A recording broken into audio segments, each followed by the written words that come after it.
Hello everyone, in today's video we're going to be taking a look at the Got Friends Astro1. Now this is an interesting aircraft. It is definitely, as you can tell just by looking at it, of the drone variety. We basically got four very powerful electric motors and a little tiny battery you can see me sitting on there. This is a single-seater and boy is it fast. And we'll go ahead and walk you through kind of how to get this thing going, what some of the modes do, as well as the controls that you're probably going to need to do, depending on what it is you're trying to do with this crazy aircraft here. So first things first is you'll notice if I hold my mouse around, you're going to see a bunch of little options as far as like little doodads and stuff you can click on to dispose of. You can see there's a propeller guard. We can hide that if we want to. We can put them back, depending. One of the cool things, of course, is if you hide them and then you press the power button, which is all that's required to get this thing going, you can see that it does that little bit here, and you can see everything gets all kind of warmed up here. This is a very cool little throttle. I love the fact they give you all the control buttons basically right here that you need to use, all the modes. One of the things we recommend doing is taking some time to actually go through and carefully bind everything in a way that's going to make most sense for you. If you skip that step, of course, it's going to be a little more difficult to work some of the different controls on board here. You'll notice we have a track and a hover and a sport and a boost and all that other stuff. So what we're going to do is we're going to start by getting this thing into the air, which is very simple. One thing I'm not going to do is run the propellers until I'm ready to use them, because you can see we're already at 91% battery, just sort of chilling here on the ground. So what I'm going to do is I'm going to press Control L on my keyboard. You can see that activates hover mode. So I'm going to go ahead and now feed in the power here, and we're looking for about 45% power here. You can see my power gauge right here. Does not take much to get this thing going. You can see we have a hover and ground effect there, and we'll back it up to about 43, right about there. And that's going to hold us in a pretty safe hover. Notice this hover is not an altitude hold. That's up to you on your throttle settings in order to maintain it at the desired altitude. Well, in fact, you turn the little safety lights on and off again. This is a nighttime aircraft, and there is a really cool course that they give you to go with this as well. So what we're going to do now is we're now going to transition into just kind of going mode. That's simple enough. So what I'm going to do is I'm going to press Control L one more time, and it's going to disable hover. Now, to get this thing moving forward, all I'm going to do is tilt the nose of it forward a little bit, and I'm going to feed in just a few more RPM. Now, if you really give it some power and you go ahead and shove that nose down, you'll see that we lose a little tiny bit of altitude. But you can see with just a few moments, I'm already up to 72 knots here. We're ripping pretty good.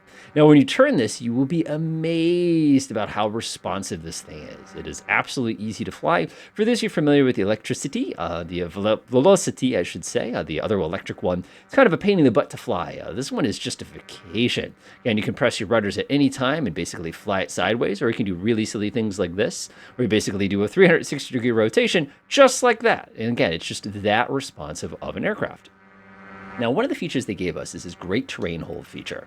So what I'm going to do is I'm going to lose a little bit of altitude here. I'm going to go on my keyboard and press Alt-J.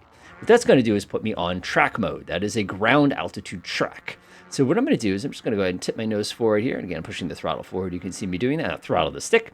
And what you'll notice is we climb because it is based on radar altitude. It is not based on barometric altitude. This is a very useful feature if you're trying to basically, run around on a course at very high speed.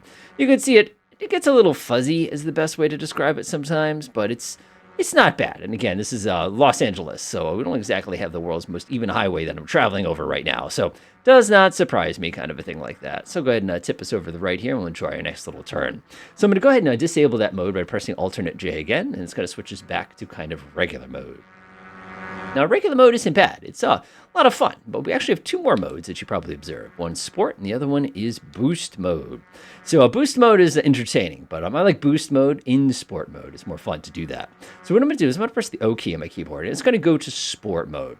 What Sport mode does is it turns this thing into almost a conventional aircraft. When I give it full power here, you'll notice that the amount of turns I'm able to pull with this thing is absolutely staggering. There's very little resistance to turning there.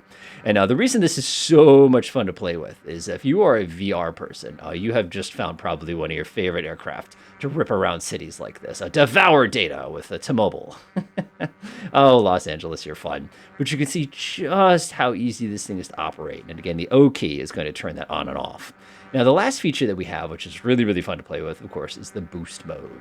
The Boost mode only lasts for a few seconds, so it's one of those things you got to know when to use it kind of a thing. One of the things you probably observed is I'm already down to 83% battery. This thing rips through battery fast. So what I'm going to do is I'm going to go ahead and flip on Sport mode again, and you can see everything turns red. My controls get much more responsive. And what I'm going to do is I'm going to come around this corner and get ready to hit the Boost mode here. And Boost mode. Go! And what you probably observed there is the best it got us was about 6 knots. It is a very fun mode to use if you're about to smack into something at high speed. But again, once you've gotten the hang of this thing, it's very, very little as far as motion in order to make it do what you want it to do. And you can see we've already made it to LAX here, Los Angeles, the big towers over there kind of chilling. Absolutely excellent little helicopter for this purpose. Now, one thing that we can do real quickly here, let's go switch on to track mode, is you'll notice if I switch to track, it immediately kicks me off of that boost mode, or the sport mode, because track mode would basically say, hey, we can't do both of those at the same time. Now, of course, if we wanted to, we could go into Control L, which puts us on hover, so now we actually are tracking and hovering together. So I'm actually going to let go of my controls completely. And again, I'm not touching anything. You can see my hand is not on the stick. You can see I'm not touching the throttle. You actually can set your tracking altitude if you want. Currently, I've got it at 90 feet. That's kind of when I grabbed it. You can see I'm just chilling at 50%. And we're just hanging out. This thing is just sitting here. It's not doing anything special. It is on hover as well as track mode.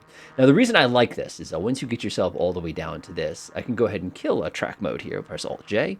And notice it pops us back to sport. I'll pop us out of sport here. And let's go ahead and just guide this thing down to the ground. Now, when you're guiding it to the ground, you have to remember you have a lot of response, but it does take a moment to catch. So it is very tempting to just aim this thing at the ground and release, as we just demonstrated a second ago. But really, the safer way to do it is to basically come down, wait for ground effect to catch you, and just plop, just like that. And now shut down on this aircraft is the easiest thing ever. All you do is come down here, press the power button, and enjoy.